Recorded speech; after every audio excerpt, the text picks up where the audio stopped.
All right, what's up, A-Pushers? We're trying to end the Cold War here. We're getting towards the end. We're not at the full end yet, but we're getting closer. All right, so we're going to cover Gerald Ford, the Republican who takes place after Richard Nixon does his famous resignation after the Watergate scandal.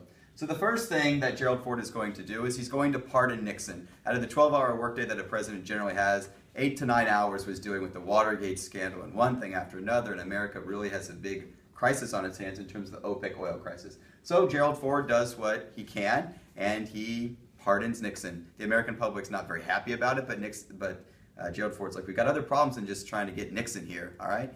We've got a lot of bigger problems, and my job is to move the country forward, not keep dwindling on the past, all right? Number 2 here, we've got stagflation. Stagflation is a weird situation. You have the signs of a bad economy and signs of a good economy happening at the same time, and that creates just this economy that's just flatlined. So the sign of a bad economy is unemployment, plus sign of a good economy, inflation. So unemployment, inflation, and the economy is really bad. There's something called the misery index, which basically is saying how much do the price of goods cost. So a thing of milk goes way up. Why? It has everything to do with the OPEC oil crisis. The Arab states, the Organization of Petroleum Exporting Countries, has jacked up the price on everything. So you want to buy something at the grocery store, well, just, if you look at economics, somebody had to get that product to the store, which costs money with gas. All right, so the price of everything goes up. The solution by the federal government is whip inflation now, the win scenario. So people walk around with little buttons that say win. To be honest, it doesn't do a heck of a lot. And the economy is pretty bad. In terms of the OPEC oil crisis, we've kind of alluded to this earlier. One of the other solutions is a national speed limit law. And so 55 miles per hour was the maximum you could go on a highway.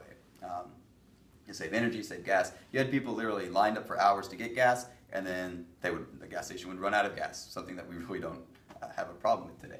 Helsinki Accords, basically what they do is trying to open up relations with the Cold War, and they also allude to some stuff that happened in World War II. So post-World War II boundaries will be respected.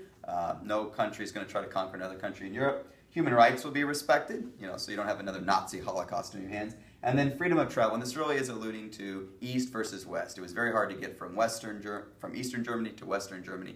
And so opening up East and West and letting people move, and when you have freedom of movement, you usually have freedom of ideas, and people feel better as opposed to being behind an oppressive government.